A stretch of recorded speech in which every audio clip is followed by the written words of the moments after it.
Katie Drews knows her grade 7 and 8 students are ready to learn about financial literacy. It's good to start kids early, start having them learn about financial literacy and what it means to be financially sound.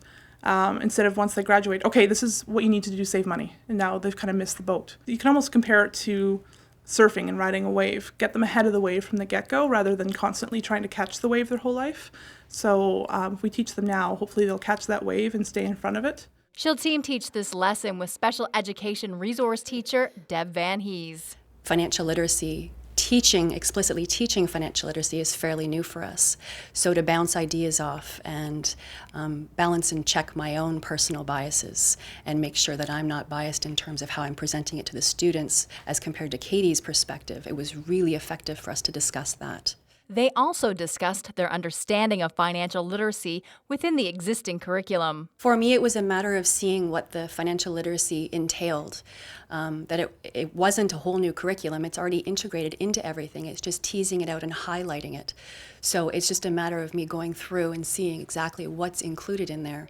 As you'll see, the mathematics lesson integrates financial literacy and more. Obviously, we're teaching it through other aspects of the curriculum. We're teaching it through math and we're teaching it through health.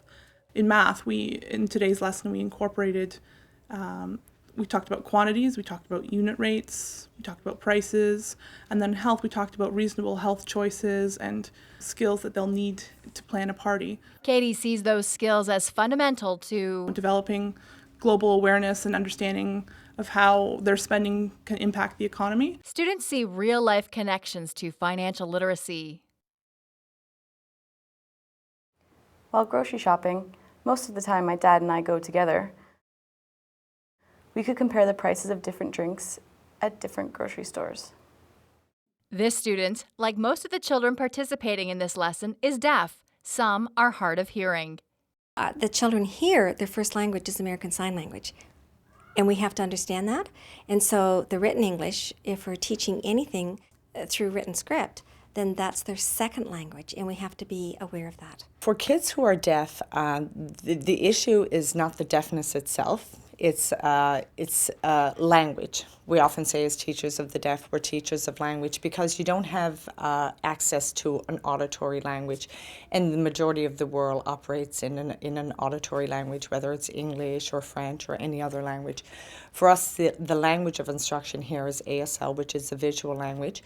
But when you don't have access to auditory languages, most of us actually learn most of what we know, contrary to popular belief, through incidental learning and through things we hear, through other people, through conversations, through things we hear on the TV, the radio. So it makes it even more critical for us to make sure that we take every opportunity to teach students here what other kids would be picking up incidentally. To do this, teachers provide lots of repetition and examples. The majority of our kids are born to parents who hear.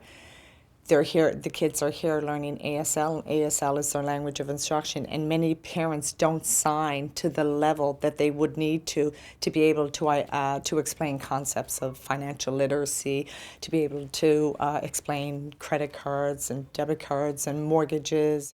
While this financial literacy example takes place in a school for students who are deaf or hard of hearing, the lesson can apply to any of our students. For any student in Ontario, whether they're deaf, they're hard of hearing, they're hearing, the skills that are required for financial literacy are applicable across the board. Understanding money in everyday life is extremely important for every one of us, and it has to start at school-based level with young children and work up so that when you become an adult, you're well aware of finances and how to manage it correctly in everyday living. So let's see how Deb and Katie approach this lesson that includes planning a party menu on a budget next in Minds On.